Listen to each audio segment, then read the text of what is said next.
Okay, well, hello everyone. నిన్న మనం కొన్ని బేసిక్ క్వశ్చన్స్ డిస్కస్ చేసాం కదండి, లైక్ జనరల్ స్టడీస్లో. ఇవాళ కూడా ఇంకొన్ని క్వశ్చన్స్ డిస్కస్ చేద్దాం. దాంట్లో see the first one, how many earth days does Mercury take to complete one orbit around the sun? Sun చుట్టూ తిరగడానికి మెర్క్యూరీ గ్రహం, మెర్క్యూరీ ఉంది కదండి, దానికి ఎన్ని రోజులు పడుతుంది, ఎన్ని ఎర్త్ డేస్ పడతాయి అని అంటున్నాను. That is 88 days. జనరల్గా రొటేషన్కి రెవల్యూషన్కి తేడా ఉంటుంది. ఆ డిఫరెన్స్ అయితే తెలుసు కదండి. రొటేషన్ అంటే ఏంటి, రెవల్యూషన్ అంటే ఏంటి? What is rotation, what is revolution? Rotation అంటే ఏదన్నా ఒక ప్లానెట్ తన చుట్టూ తాను తిరిగితే దాన్ని రొటేషన్ అంటారు. లేదా ఏదైనా ఒక ప్లానెట్ తన చుట్టూ తాను కాకుండా సన్ చుట్టూ తిరిగారనుకోండి, దానిని రెవల్యూషన్ అని అంటారు. That is the major difference between rotation and revolution. అయితే ఇక్కడ సన్ చుట్టూ తిరుగుతుంది కాబట్టి ఇదేంటి, రెవల్యూషన్. ఇక్కడ వన్ ఆర్బిట్ అంటే ఒక రెవల్యూషన్ కంప్లీట్ చేయడానికి లేదా సన్ చుట్టూ ఒక ఆర్బిట్ ని కంప్లీట్ చేయడానికి ఎన్ని ఎర్త్ డేస్ పడతాయి అని అంటే 88 days. ఇక్కడ ఎర్త్ డేస్ అని ఎందుకు మెన్షన్ చేశారు అని అంటే, say for example lunar surface తీసుకున్నాం అనుకోండి, అంటే మూన్ మీద 1 lunar day is equal to ఎన్ని days, how many earth days? 1 lunar day is equal to 14 earth days. This is very important. అలాగే ఒక్కొక్క ప్లానెట్ మీద ఒక్కొక్క టైం అది కూడా మారిపోతూ ఉంటుంది. ఈవెన్ మన చంద్రయాన్ 3 కూడా దాని టైం పీరియడ్ కూడా 1 lunar డేనే, అంటే 14 earth days. ఇక్కడ భూమి మీద 14 రోజుల కింద కౌంట్, వేరాజ్ మూన్ సర్ఫేస్ మీద ఒక డే కిందే కౌంట్ వస్తుంది. వేరాజ్ ఇక్కడ 88 days సన్ చుట్టూ తిరగడానికి 88 earth days పడతాయి. కానీ ఒక రొటేషన్ ని కంప్లీట్ చేయడానికి ఎన్ని డేస్ పడుతుంది అని అంటే 59 days పడుతుంది. This is also another important fact. Rotation తన చుట్టూ తాను తిరగడానికి 59 days, వేరాజ్ సన్ చుట్టూ తిరగడానికి ఎన్ని డేస్ పడుతుంది అని అంటే 88 days. ఇప్పుడు మనకి ఈ ప్లానెట్స్, అదే విధంగా ఈ ప్లానెట్స్ ఆర్డర్ గుర్తుపెట్టుకోవడం కూడా ఇంపార్టెంటే. మనకున్నటువంటి ప్లానెట్స్ లో దాంట్లో సన్ చుట్టూ తిరుగుతూ ఉంటాయి కదా ఈ ప్లానెట్స్ అన్ని కూడా. ఆ ప్లానెట్ సిస్టంలో, సోలార్ సిస్టంలో ఏవేవి, ఏ ప్లానెట్ తర్వాత ఏ ప్లానెట్ ఉంది, దాన్ని కూడా గుర్తుపెట్టుకోవడానికి ఒక ట్రిక్ ఉంటుంది. My very great mother just served as nuts అని చెప్పేసి ఉంటుంది.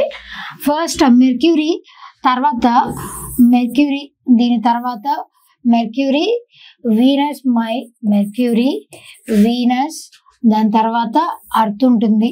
Mercury, Venus, Earth, Jupiter, Mercury, Venus, Earth, Jupiter, my very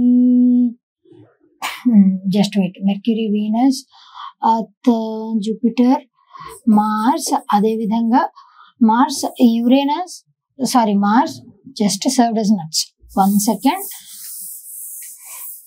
mercury, Venus, right, 1 second. First Mercury, తర్వాత మెర్క్యూరీ, వీనస్, దాని తర్వాత Earth, Mercury, Venus, Earth, Mars, Jupiter, Saturn, Uranus and there by Neptune. ఇది chronological order. ఇప్పుడు sun at the centre ఉండి sun చుట్టూ ఇట్లా planets ఉంటాయి కదండి. సన్కి అంటే దూరంగా, కొద్ది దూరంగా, 3rd ప్లేస్లో ఒకటి, 5th ప్లేస్లో ఒకటి, అట్లా ఉంటాయి కదా. That is nothing but this one, Mercury, Venus, Earth, Jupiter, Mars, Jupiter, Saturn, Uranus, Neptune. This is the chronological order. దీంట్లోకెల్లా అర్త్కి, సన్కి కొంచెం దగ్గరగా ఉన్నటువంటి ప్లానెట్ ఏదండి, మూన్, మెర్క్యూరీ అని చెప్పొచ్చు. నేను చెప్పుకున్నాను కదా, ఫస్ట్ ప్లానెట్ ఏది అంటే వాటి సైజులో సన్కి దగ్గరగా ఉండేటువంటి ఆ క్రోనలాజికల్ ఆర్డర్ కన్సిడర్ చేసినట్లయితే మెర్క్యూరీ సన్కి కొంచెం దగ్గరగా ఉన్నటువంటి ప్లానెట్ లాగా చెప్పొచ్చు. అదేవిధంగా అర్త్ లాగే ఉంటుంది, కాకపోతే అర్త్ ట్విన్ అయితే కాదు. అర్త్ ట్విన్ అని దేన్ని అంటారు అని అంటే మార్స్ని అర్త్ ట్విన్ అంటారు. ఎందుకు అనంటే అర్త్ లాగే అంతే సైజులో ఉంటుంది, అర్త్కి ఏవైతే ప్రాపర్టీస్ ఉంటాయో అలాగే ఉంటాయి కాబట్టి. అందుకే ఎక్కువ మంది చూసారు శాటిలైట్స్, వాటిని పంపించాలి అని అంటే ఒక ప్లానెట్ మీద ఎక్కువగా మార్స్ మీద మనకి ఎక్స్పెరిమెంట్స్ అనేవి ఎక్కువ జరుగుతూ ఉంటాయి. ఎందుకు, నెక్స్ట్ అక్కడ లైఫ్ ఏదన్నా ఉంటే ఆ ప్లానెట్ మీద సెటిల్ అవ్వచ్చు అన్న ఉద్దేశంతో అర్త్ ట్విన్ అని చెప్పేసి మార్స్ అని అంటారు. మెర్క్యూరీ కొంచెం దగ్గరగా ఉంటుంది, అండ్ అదేవిధంగా అర్త్తో కంపేర్ చేస్తే కొంచెం పెద్దగా ఉంటుంది అంతే, మరి బీభత్సంగా పెద్దగా ఏం కాదు, కొంచెం స్లైట్గా లార్జర్ దాన్ అర్త్ అని చెప్పుకోవచ్చు. ఇట్లా టోటల్ నెంబర్ ఆఫ్ డేస్ ఎన్ని పడతాయి అని అంటే some 88 days. That's it. Right. Next question. Battle of Khanwa was fought between Babur and బాబర్కి మరియు ఎవరెవరికి మధ్య జరిగింది అని అంటే రాణా సంగ వీళ్ళిద్దరికి మధ్య జరిగినటువంటి బ్యాటిలే బ్యాటిల్ ఆఫ్ ఖన్వా. మనకి ఫస్ట్ అసలు మొఘల్ పీరియడ్ అన్నది ఎట్లా స్టార్ట్ అవుతుంది అని అంటే ఇనీషియల్లీ బాబర్ తర్వాత Humayun, Akbar, Jahangir, Shahjahan, Aurangzeb. This is chronology. కాకపోతే బాబర్ కంటే ముందు చెంగిస్ ఖాన్ అని చెప్పేసి చెంగిస్ ఖాన్ ఇంకొక పర్సన్ కూడా ఉంటారు. వాళ్ళిద్దరూ యాన్సెస్టర్స్ అనమాట. బాబర్ కంటే ముందు ఉన్నటువంటి వాళ్ళ తర్వాత నుంచి బాబర్ ఫస్ట్ వస్తాడు. దాని తర్వాత Babar, Humayun, Akbar, Jahangir, Shahjahan, Aurangzeb. This is the chronological order. Babar, Humayun, Akbar, Jahangir, Shahjahan, Aurangzeb. ఈ హుమాయూన్ టైం పీరియడ్ లోనే కొంచెం గ్యాప్ వస్తుంది, సమ్ 15 years గ్యాప్ వస్తుంది. ఆ గ్యాప్ వచ్చినప్పుడు షేర్ షా సుర్ అన్నటువంటి పర్సన్, సుర్ డైనాసిటీకి చెందినటువంటి షేర్ షా సుర్ ఆయన రూలింగ్ లో ఉంటాడు. హుమాయూన్ ఎక్కడికో వెళ్ళిపోయి ఎగ్జైల్ అంటే తలదాచుకోవటానికి వేరే ప్రాంతానికి వెళ్ళి అక్కడ ఉంటాడు. అట్లా వేరే ప్రాంతంలో ఉన్నప్పుడు హుమాయూన్కి అక్బర్ పుడతాడు. అలా షేర్ షా సూర్ పోయిన తర్వాత ఆయన మనవడు ఆయన్ని డిఫీట్ చేసి మళ్ళీ పదవిలోకి వస్తాడు. అట్లా మళ్ళీ మొఘల్స్ రూలింగ్ పీరియడ్లోకి వస్తారు. మొఘల్స్ టైం పీరియడ్లో ఎవరి రూలింగ్ పీరియడ్ అప్పుడు బ్రేక్ వచ్చింది అని అంటే ఇట్ ఈస్ హుమాయూన్స్ పీరియడ్.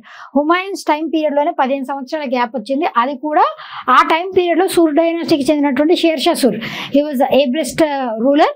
ఆయన దెబ్బకి భయపడి హుమాయూన్ వెళ్ళిపోయారనమాట. Babur was the founder of Mughal dynasty అని చెప్పొచ్చు. ఈ క్రొనాలజీ గుర్తుపెట్టుకోండి, ఎవరి తర్వాత ఎవరు రూలర్స్, ఇది చాలాసార్లు ఎగ్జామినేషన్లో అడిగారు. Choose the correct chronological order అని చెప్పేసి బాబర్, హుమాయూన్, అక్బర్, జహంగీర్, షాజహాన్, ఔరంగజేబ్. మీకు ఎగ్జామినేషన్లో క్వశ్చన్ ఎలా అడగొచ్చు అంటే who is the founder of Mughal empire అది అడగొచ్చు. లేదా who is the last greatest ruler of Mughals అని అంటే ఇట్ ఈస్ ఔరంగజేబ్. అలా కాకుండా who is the last Mughal ruler ఎవరు, who is the last Mughal ruler అని అడిగితే he is Bahadur Shah II. అంటే మొఘల్ రూలర్స్ ఔరంగజేబ్ తర్వాత లేకుండా పోలేదు. రంగీలా అని, అక్బర్ II అని ఇట్లా చాలా మంది ఉన్నారు. బహదూర్ షా I, బహదూర్ షా II ఇట్లా చాలా మంది ఉన్నారు. కాకపోతే వాళ్ళందరూ అంత స్ట్రాంగ్ ఏం కాదు, వాళ్ళ డ్రాబ్యాక్స్ ఉన్నాయి. కాకపోతే బహదూర్ షా II మనకి ఈ సిపాయి రివోల్ట్ జరిగింది కదా, దాంట్లో జస్ట్ పప్పట్ లాగా మాకంటూ ఒక లీడర్ కావాలని చెప్పేసి బహదూర్ షా IIని లీడర్గా ఎన్నుకుంటే తర్వాత ఆయన్ని తీసుకెళ్ళి జైల్లో పెడితే ఆయన చనిపోతారు. అది వేరే విషయం అనుకోండి.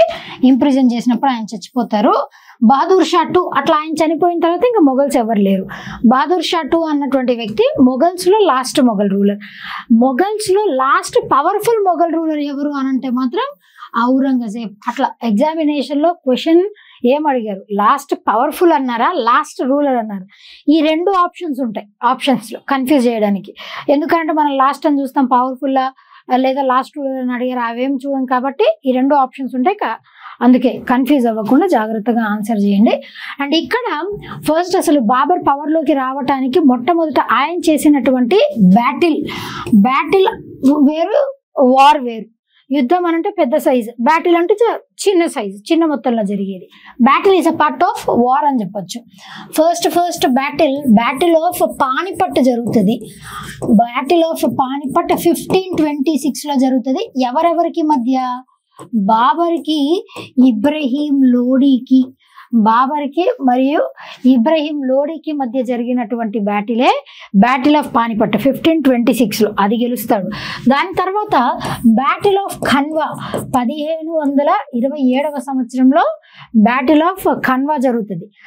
అది ఇబ్రహీం లోడీతో జరిగినటువంటి బ్యాటిల్ ఏమో బ్యాటిల్ ఆఫ్ పానిపట్ 1526. 1527లో ఏమో బాబర్కి అదేవిధంగా రాణా సంఘాకి మధ్య జరుగుతుంది. అదేవిధంగా it is I think Maharana Pratap, Babur and Maharana Pratap 1527లో జరుగుతుంది. That is battle of Khanwa. దాని తర్వాత బ్యాటిల్ ఆఫ్ రాణా సంఘ, ఆ బ్యాటిల్ వచ్చేసి ఏంటి అని అంటే బ్యాటిల్ ఆఫ్ ఖన్వా, అదేవిధంగా battle of Chanderi. Battle of Chanderi వచ్చేసి 1528లో బాబర్కి రాణా సంగాకి మధ్య జరుగుతుంది. ఇంకొక లాస్ట్ బ్యాటిల్ ఉంది in the year 1529, that is battle of Ghaghra. బాబర్కి అదేవిధంగా మహమూద్ లోడీకి బాబర్కి మధ్య జరిగినటువంటి బ్యాటిల్ ఆఫ్ ఘాగ్రా. ఈ 4 battles important. Battle of Khanwa, అదేవిధంగా battle of first battle of Panipat. Battle of Plassey కాదు, దట్ ఈస్ డిఫరెంట్. ది 1757లో జరుగుతుంది battle of Plassey, that is not here. Battle of Panipat, battle of Khanwa, battle of Chanderi, battle of Ghaghra. ఈ 4 battles తర్వాత హుమాయూన్ పవర్లోకి వస్తారు. అది scenario, right. Next one, as of it is not art, it is as of 2018 which state was the highest producer of groundnut. Number 1 పొజిషన్లో గుజరాత్ ఉంది, second ప్లేస్లో ఆంధ్రప్రదేశ్ ఉంది, తర్వాత థర్డ్ ప్లేస్లో కర్ణాటక ఉంది. అప్పట్లో అంటే 2018 దాని ప్రకారం చూస్తే గ్రౌండ్నట్ నెంబర్ 1 ప్లేస్లో వచ్చేసి గుజరాత్ నెంబర్ 1 ప్లేస్లో ఉంది. గ్లోబల్ అంటే ఇండియాలో ఉన్నటువంటి స్టేట్స్ అన్నిటిలోకెల్లా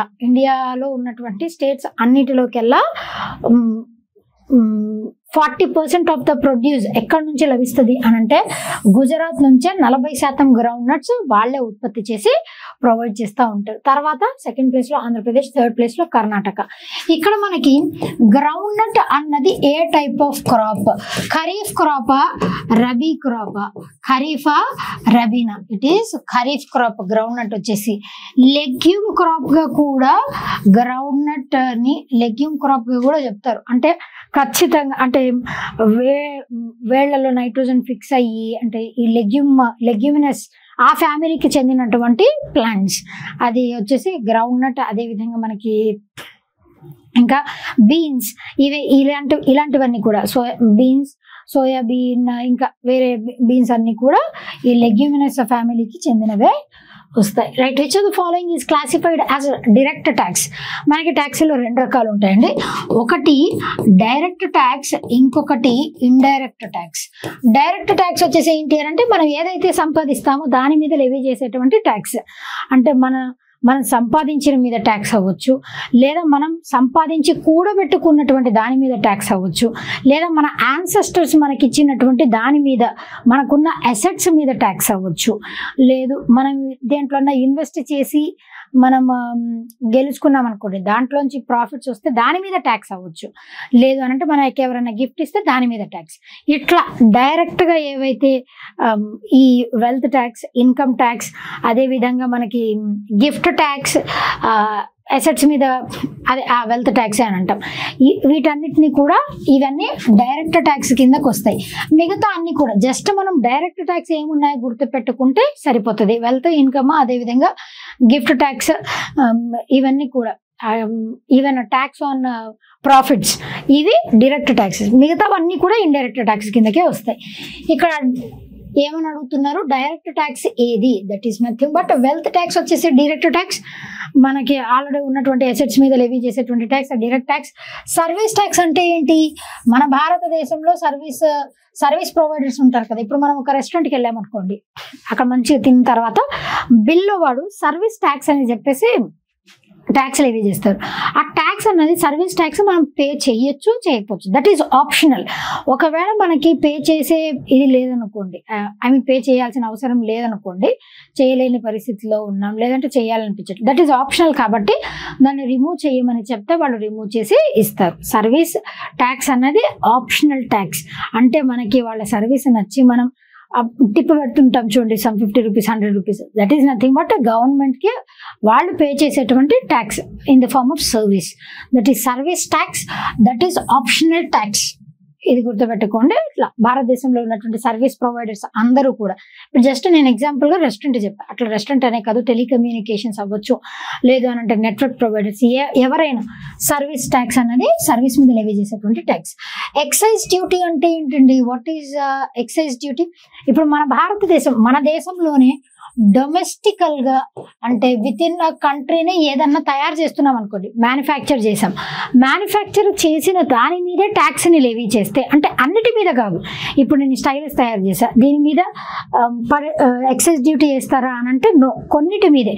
ఇప్పుడు మనకి మన పెట్రోల్ అవ్వచ్చు, లిక్కర్, ఇట్లాంటి వాటి మీద లెవీ చేసేటువంటి ట్యాక్స్ని ఎక్సైజ్ డ్యూటీ, మన భారతదేశంలోనే డొమెస్టికల్గా లెవీ చేసేటువంటి tax that is excise duty. Whereas customs duty అంటే ఏంటండి, ఎదర్ ఇంపోర్ట్స్ అవ్వచ్చు, మన దేశానికి వేరే దేశం నుంచి మన దేశానికి ఇంపోర్ట్ చేసుకున్నా, లేదా మన దేశం నుంచి వేరే దేశానికి ఎక్స్పోర్ట్ చేసిన, ఇంపోర్ట్స్ అండ్ ఎక్స్పోర్ట్స్ ఏవి జరిగినా కూడా దాని మీద లెవీ చేసేటువంటి ట్యాక్స్నే కస్టమ్స్ డ్యూటీ అని అంటాం. ఇప్పుడు సే ఫర్ ఎగ్జాంపుల్ ఎవరైనా యుఎస్లో కానీ కెనడాలో కానీ వేరే ఏదైనా యూరోపియన్ కంట్రీలో ఉంటున్నారు, వాళ్ళు అక్కడ నుంచి ఏదన్నా ఒక ఎలక్ట్రానిక్ వస్తువును లేదా కాస్మెటిక్స్ను మన భారతదేశానికి పంపించాలనుకోండి, అక్కడ నుంచి కొన్ని వస్తువులు అలో చేస్తారు, కొన్నిటి మీద మాత్రం ట్యాక్స్ని లెవీ చేస్తూ ఉంటారు. అలాంటి వాటి మీద అక్కడ కొన్నది $1 అయితే ట్యాక్స్ $2-3 పడుతుంది. అట్లా ఖచ్చితంగా అట్లా ఇంపోర్ట్స్ కానీ ఎక్స్పోర్ట్స్ కానీ కస్టమ్స్ డ్యూటీ అని చెప్పేసి కొన్నిటికి మాత్రమే లెవీ చేస్తారు. బోత్ ఇంపోర్ట్స్కి ఎక్స్పోర్ట్స్కి ఉంటుంది, that is customs duty. Right, ఇప్పుడు ఇవన్నీ కూడా ఇండైరెక్ట్ ట్యాక్సెస్. వెల్త్ ట్యాక్స్ వచ్చేసి that is direct tax. Next one, Pandavani is a folk singing style including a narration of ancient epics is popular in which state? What is the state? And it is Chhattisgarh state lo ఇది చాలా popular. Basically ఈ singing style వచ్చేసి ఏంటి అని అంటే, పాండవని పేరుకి తగ్గట్టే పాండవాస్ గురించి, పాండవులు కౌరవులు వాళ్ళ గురించి దేనిలో ఉంటుందని, మహాభారతంలో ఉంటుంది కదా వాళ్ళ గురించి. ఆ మహాభారతంలో కురుక్షేత్ర యుద్ధం జరగటానికి పాండవులకి కౌరవులకి మధ్య జరిగినటువంటి కురుక్షేత్ర యుద్ధం, ఆ సన్నివేశం అవ్వచ్చు. లేదు అని అంటే ఆ యుద్ధం జరిగేటప్పుడు భగవద్గీత కృష్ణుడు అర్జునుడికి ఉపదేశించిన అంశాలు అవ్వచ్చు. ఇదంతా కాకుండా కురుక్షేత్ర యుద్ధం కంటే ముందు వాళ్ళు ఉన్నటువంటి స్థితిగతులు, వీటిల్లో నుంచి ఏదన్నా ఒక చిన్న అంశం తీసుకొని వాళ్ళు ఆ సీన్నే రెప్లికేట్ చేస్తూ పాటల రూపంలో పాడుకుంటూ ఉంటారు. దట్ ఈజ్ పాండవని అన్నటువంటి ఫోక్ సింగింగ్ స్టైల్ అనమాట.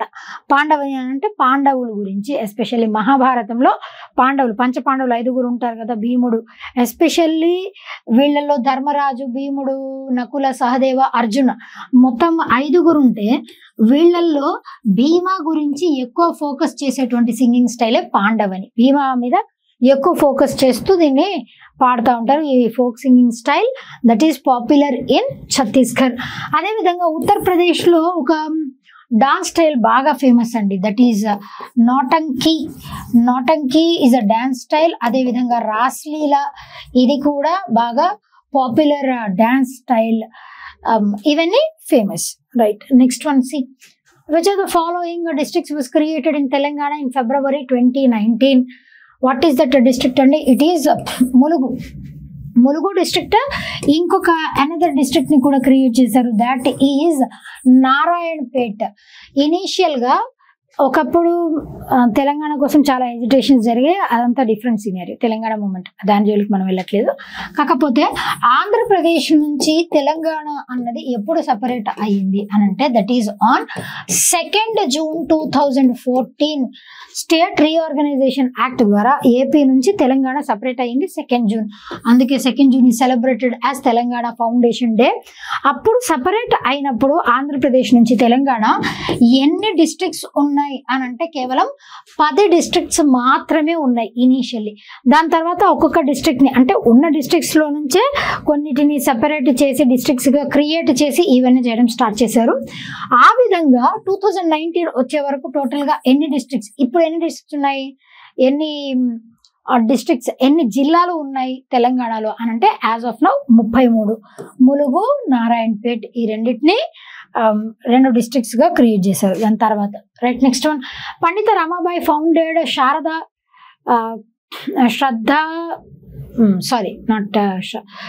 Sadan, that is nothing but English లో హౌస్ ఆఫ్ లెర్నింగ్ అంటాం దాన్నే. At which of the following cities? ఎక్కడండి అని అంటే it is at Bombay. Basically ఇది శ్రద్ధా సదన్ అన్నది విడోడ్ ఉమెన్ ఉండేవారు కదా, అప్పట్లో ఎవరికైనా హస్బెండ్ చనిపోయారు అని అంటే మహిళలకి బాల్య వివాహాలు అయిపోయి అంటే అమ్మాయి ఏజ్ చాలా తక్కువగా, అబ్బాయి ఏజ్ ఎక్కువ ఉండేది. అలా వివాహం చేసేవారు. వివాహం చేసిన కొన్ని రోజులకే హస్బెండ్ చనిపోవడం, విడో అయిపోవడం, మళ్ళా తిరిగి పెళ్లి లేకుండా ఉండడం, ఇవన్నీ ఉండేది. అట్లా విడోస్ని సొసైటీలో ఒక ట్యాబు ఉండేది వాళ్ళ మీద. విడోస్ ఎదురొస్తే ఇలా జరుగుతుంది, వాళ్ళ ఫేస్ చూడకూడదు, వాళ్ళతో మాట్లాడకూడదు, ఇట్లాంటి ట్యాబూస్ అన్ని ఉన్నాయి. వాటన్నిటిని బ్రేక్ చేసి ఈ విడోడ్ విమెన్ ఎవరైతే ఉన్నారో వాళ్ళకంటూ ఒక గృహాన్ని, ఒక వసతిని కల్పించడం కోసం, గృహ సదుపాయాన్ని కల్పించడానికి, వాళ్ళకి చదువు నేర్పించడానికి కోసం అని చెప్పేసి దీనిని ఎస్టాబ్లిష్ చేశారు. ఆవిడే పండిత రమాబాయి. పండిత, పేరులో పండిత ఉంది చూసారా, she has become the first women. పేరులో పండిత అన్న టైటిల్ ని తెచ్చుకున్నటువంటి మొట్టమొదటి మహిళ ఈవిడే, రమాబాయి గారు. సంస్కృతంలో, సాంస్క్రిట్ లో ఈవిడ పట్టభద్రురాలు అయ్యి పండిత అన్నటువంటి టైటిల్ ని గెలుపొందిన మొట్టమొదటి మహిళ ఈవిడే. అదేవిధంగా మొట్టమొదటి మహిళా టీచర్ గా ఎవరు పనిచేశారు అనంటే సావిత్రిబా ఫూలే. జ్యోతిబా ఫూలే ఉన్నారు కదా, సత్యశోధక సమాజ్ ఫౌండర్ అయినటువంటి జ్యోతిబా ఫూలే ఈయన వైఫే సావిత్రిబా ఫూలే. ఈవిడ వచ్చేసి వైఫ్ ఆఫ్ జ్యోతిబా ఫూలే. ఈవిడ she has become the first Indian women teacher. ఈవిడ వెళ్తూ ఉంటే వీధుల్లోంచి వెళ్తూ ఉంటే ఆవిడ మీద రాళ్ళు రువ్వడం, అదేవిధంగా పేడ నీళ్ళు జల్లడం, కల్లాపు నీళ్ళు జల్లడం, ఇలాంటి చాలా చేశారు. లేడీసే మళ్ళీ అలా చేసినప్పటికీ కూడా ఆవిడ విద్యని అందరికీ అందించేలాగా చేయడం అన్న ప్రయత్నం అయితే మానుకోలేదు ఇద్దరు. కాబట్టి ఇది కూడా important. Satyashodhak Samaj was founded by Jyotiba Phule. Savitribai Phule, she was the first Indian women teacher. Right. Next one, the third edition of Khelo India Youth Games were held at January 2020 లో ఎక్కడ జరిగాయి? గౌహతి ఎక్కడ ఉందండి? అస్సాం. అండ్ మొట్టమొదటి ఎడిషన్ ఎప్పుడు స్టార్ట్ చేశారు? 2018లో ఫస్ట్ ఎడిషన్ జరిగిందండి. First edition ఎప్పుడు జరిగింది అని అంటే 2018లో న్యూఢిల్లీలో జరిగింది. అండ్ దాని తర్వాత 2019లో మహారాష్ట్రలో జరిగింది. అదేవిధంగా 2020లో ఎక్కడ జరిగింది? గౌహతి, అస్సాం. అట్లా ప్రతి సంవత్సరం ఎవ్రీ ఇయర్ అండర్ 17, అండర్ 21 అంటే 17 సంవత్సరాల లోపు పిల్లలు, 21 years లోపు పిల్లలు, స్కూల్ గోయింగ్ చిల్డ్రన్, అదేవిధంగా college going, university going students ఎవరైతే ఉన్నారో డిఫరెంట్ స్పోర్ట్స్లో వాళ్ళందరినీ ఎంకరేజ్ చేయడం కోసం అని చెప్పి ప్రతి సంవత్సరం 1000 మందిని సెలెక్ట్ చేసి 5 లక్షల రూపాయలు, అది కూడా 8 సంవత్సరాల వరకు ప్రతి సంవత్సరం 5 లక్షల రూపాయలు ఒక్కొక్క స్పోర్ట్స్ పర్సన్కి ఇస్తూ ఉండేవాళ్ళు అనమాట. దీని ద్వారా 1000 మందికి ప్రతి సంవత్సరం 5 లక్షల చొప్పున 8 సంవత్సరాల వరకు వాళ్ళకి స్పోర్ట్స్కి అయ్యేటువంటి ఖర్చు గవర్నమెంట్ భరిస్తూ ఉంటుంది. అది కూడా ఈ స్కీమ్ ద్వారానే ఇంట్రడ్యూస్ చేశారు. Initially Khelo India youth games కంటే ముందు 2018లో లాంచ్ చేసినప్పుడు దీని పేరు వచ్చేసి ఏంటి అని అంటే Khelo India school games. Youth games అని ఉండేది కాదు. తర్వాత ఖేలో ఇండియా యూత్ గేమ్స్గా దాన్ని మార్చారు. Initially Khelo India school games 2018లో స్టార్ట్ అయింది. 19లో మహారాష్ట్ర, 20లో గౌహతి, అస్సాం. రీసెంట్గా 2024లో ఎక్కడ జరిగాయనంటే తమిళనాడులో 2025. ఈ సంవత్సరం ఎక్కడ జరగాల్సింది ఉంది అనంటే బీహార్లో జరగాలి. ఇది కేవలం ఇండియా లెవెల్లో మాత్రమే, మన నేషనల్ లెవెల్లో మాత్రమే కండక్ట్ చేసేటువంటి స్పోర్ట్స్, ఇంటర్నేషనల్ కాదు. Khelo India youth games. Right. Next one, how many members are nominated by president to Rajya Sabha? ఎంతమంది సభ్యుల్ని నామినేట్ చేస్తారు రాజ్యసభకి? ప్రెసిడెంట్ ఎంతమందిని నామినేట్ చేయొచ్చు అని అంటే 12 మంది నామినేట్ చేయొచ్చు. మనకి లోక్సభ, రాజ్యసభ అని చెప్పేసి 2 houses ఉంటాయి కదా. Lok Sabha is considered Lok Sabha is considered as a lower house. Rajya Sabha is considered as upper house. Permanent house ఏది? ఈ రెండిట్లో పర్మనెంట్ హౌస్ వచ్చేసి ఏది అని అంటే ఇట్ ఈస్ రాజ్యసభ. ఇది ఎప్పుడు డిజాల్వ్ అవ్వదు, అందుకే పర్మనెంట్ హౌస్ అని చెప్పేసి రాజ్యసభకి పేరు. లోక్సభ అన్నది 5 సంవత్సరాలు, అంటే ఒక టర్మ్ అయిపోయిన తర్వాత ఇమీడియట్ గా కొన్ని రోజుల వరకు డిజాల్వ్ అయిపోయి అంటే మళ్ళీ మెంబర్స్ వచ్చి తర్వాత ఫామ్ అవుతుంది. రాజ్యసభ అన్నది ఎప్పటికీ డిజాల్వ్ అవ్వదు, ప్రతి 2 సంవత్సరాలకు ఒకసారి ఫర్ ఎవ్రీ 2 years దాంట్లో ఉన్నటువంటి 1/3 మెంబర్స్ రిటైర్ అయిపోతూ ఉంటారు. ఎంతమంది సభ్యులు అని అంటే 1/3 2 years ఒకసారి. రాజ్యసభలో మాక్సిమం స్ట్రెంగ్త్ వచ్చేసి ఎంత అండి అని అంటే ఇట్ ఈజ్ 250 మంది. లోక్సభ స్ట్రెంగ్త్ వచ్చేసి ఎంత అని అంటే ఒకప్పుడు 552, ఇప్పుడు వచ్చేసి 550. 2 members ఆంగ్లో ఇండియన్స్ ఉండేవాళ్ళు, వాళ్ళని రిమూవ్ చేసేసారు. As of now 550 maximum strength, కానీ 545 ఉన్నారు. ఇక్కడ 250 మాక్సిమం స్ట్రెంగ్త్, అంటే అంతకుమించి ఇంక ఉండకూడదు. 245 ఇప్పుడు ప్రెసెంట్ స్ట్రెంగ్త్ ఉన్నారు Rajya Sabha. Lok Sabha lower house, Rajya Sabha upper house. Where as the president article వచ్చేసి ఎంత అండి, article 52 is article of president. Vice president article వచ్చేసి ఆర్టికల్ 63. ఈ 12 మంది కూడా ఆర్ట్ నుంచి, లిటరేచర్ నుంచి, స్పోర్ట్స్ నుంచి, సోషల్ సర్వీస్ నుంచి, ఈ 4 రంగాల నుంచి, ఐ మీన్ సైంటిస్టులు కూడా అవ్వచ్చు. ఇట్లా ఈ డిఫరెంట్ కేటగిరీస్ కి చెందిన 12 మందిని ప్రెసిడెంట్ నామినేట్ చేసే అవకాశం ఉంటుంది, డైరెక్ట్ గా నామినేట్ చేస్తారు. అండ్ ఆర్ట్ అంటే దాంట్లో ఫిల్మ్స్ నుంచి రావచ్చు, సింగింగ్ నుంచి, ఇట్లా డిఫరెంట్ ఆర్ట్స్ నుంచి రావచ్చు అనమాట. టోటల్ గా 12 మందిని. అండ్ ఇక్కడ చెప్పుకున్నాం కదా ఆర్టికల్ 52 వచ్చేసి ప్రెసిడెంట్ ఆర్టికల్. ప్రెసిడెంట్ యొక్క పదవి, ఆయన ఓత్, అవన్నీ కూడా మనం డిస్కస్ చేద్దాం. See the next one, which article of Constitution of India deals with impeachment of president? President ని తీసేసేటువంటి పద్ధతి, దాన్ని ఇంపీచ్మెంట్ అని అంటారు. ఆ ఆర్టికల్ ఎన్నో ఆర్టికల్ అని అంటే article 61, that is impeachment of president. Article 52 వచ్చేసి there shall be a president of India, that is article 52. అదే విధంగా మనకి ఆర్టికల్ 60 వచ్చేసి ఏంటంటే ప్రెసిడెంట్ యొక్క